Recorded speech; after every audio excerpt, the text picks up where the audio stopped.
Assalamualaikum warahmatullahi wabarakatuh. Perkenalkan, nama saya Alicia Sulistiawati dari kelas 11 Saintek 1. Di sini saya akan menjelaskan tentang latihan soal, yaitu tentang momen gaya. Langsung aja ke videonya. Di sini ada contoh soal, yaitu 3 buah gaya bekerja pada bidang AD yang bermassa 2 kg seperti pada gambar. Hitunglah resultan momen gaya terhadap titik B, yang dimana gravitasinya adalah 10 meter per second kuadrat. Nah, di sini sudah diketahui bahwa ada sebuah balok kayu yang dimana mempunyai 4 titik. Nah, titik tumpuan ini berada di titik B. Jadi, A, B, C, D dengan tumpuan titiknya di B. Nah, di sini sudah diketahui bahwa gaya pertama atau F1 itu sama dengan 5 Newton, sedangkan gaya kedua yaitu adalah 8 Newton, dan gaya yang ketiga adalah 4 Newton. Lalu, jarak A ke B sama dengan 20 cm, jarak B ke C sama dengan 55 cm, jarak C ke D sama dengan 15 cm. Nah, pada jarak C ke D di situ ada sudut yang dimana membentuk 30 derajat. Nah, di sini kita ambil titik E sebagai pertengahan atau garis tumpuan yang dimana berada di tengah-tengah antara garis A ke B dan juga C ke D. Yang dimana ini adalah WAC, yaitu berat, yang dimana rumusnya massa dikali gravitasi. Dan diketahui dari garis B ke E sama dengan 25 cm. Nah, di sini ada rumusnya nih. Sorry banget, tapi karena aku di keyboard aku nggak ada sigma, jadi aku pakai E ya. Jadi rumusnya sigma TB sama dengan TF1 ditambah TF2 ditambah TF3 ditambah TFW. Atau bisa kita sebut torsi massa pertama ditambah torsi massa kedua ditambah torsi massa ketiga dan juga ditambah torsi berat. Nah, selanjutnya untuk menghitung berat yaitu bisa memakai rumus M kali G atau massa dikali gravitasi. Nah, aku kasih disclaimer dulu nih bahwa perlu diketahui apabila arah dari panah suatu benda itu mengarah seperti jam atau misalkan dia mengarah ke bawah, itu dia adalah bernilai negatif. Sedangkan kalau misalkan tanda panahnya ini bergerak arah berlawanan, itu nilainya adalah positif. Nah, selanjutnya ke pembahasan yang pertama, yaitu mencari F1. Di sini ada rumusnya, yaitu sigma F1 sama dengan F1 dikali AB. Mengapa AB? Karena kita mencari F1 yang dimana di situ tertera bahwa panjang dari A ke B adalah 20 cm, yang dimana itu adalah F1-nya. Nah, bisa kita masukkan aja nilainya. F1 itu sama dengan 5 Newton, sedangkan panjang A ke B sama dengan 20 cm.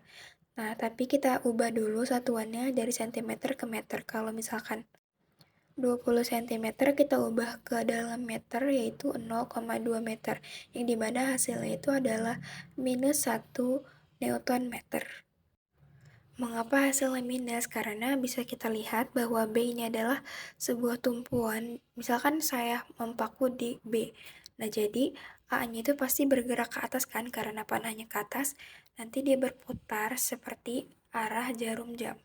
Itu bernilai negatif. Nah, selanjutnya itu kita mencari sigma F2. Yaitu rumusnya adalah sigma F2 dikali B, karena tidak ada yang bersangkut paut dengan B ini, dengan titik tumpu ini.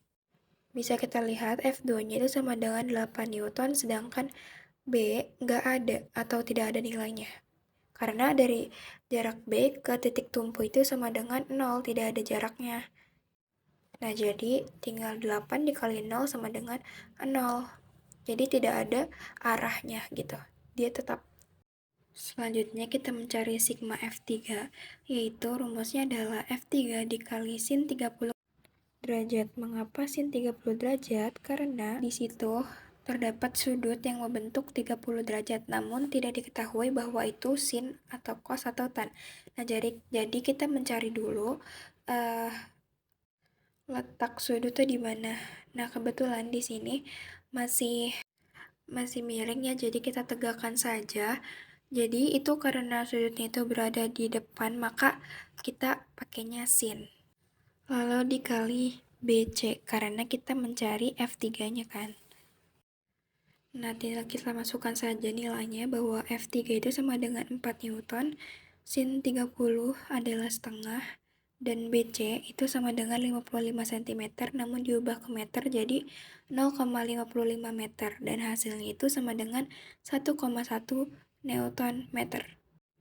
Ini hasilnya menjadi positif karena arahnya ini berlawanan dengan jarum jam. Nah, belum sampai di situ, kita mencari TW-nya dulu. Jadi, rumusnya adalah W dikali BE.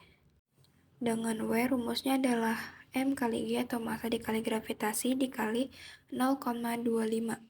M-nya adalah 2 dan gravitasinya adalah 10. Jadi, 2 kali 10 dikali 0,25. 0,25-nya itu berasal dari 25 cm diubah ke meter jadi 0,25 ya. Dan hasilnya adalah minus 5 Newton meter. Kenapa bernilai minus? Karena pada panjang titik BE itu ada panah yang mengarah ke bawah, di mana itu tuh sesuai dengan arah jam. Jadi itu negatif. Nah, yang terakhir itu adalah kita tinggal memasukkan bahwa tadi yang nilai-nilai sudah kita hitung. Jadi TF1 itu sama dengan minus 1, TF2 sama dengan 0, ditambah TF3 sama dengan 1,1, dikurangi TW tadi adalah minus 5. Jadi hasilnya adalah minus 4,9 Newton meter. Nah, arah putaran ini adalah searah jarum jam. Kenapa tuh searah jarum jam? Karena di sini adalah nilainya minus. Nah, di awal sudah kita jelaskan bahwa kalau minus ini adalah searah jarum jam, sedangkan kalau plus itu adalah berlawanan dengan arah jarum jam. Oke, sekian pembahasan dari saya. Mohon maaf apabila ada kesalahan. Wassalamualaikum warahmatullahi wabarakatuh.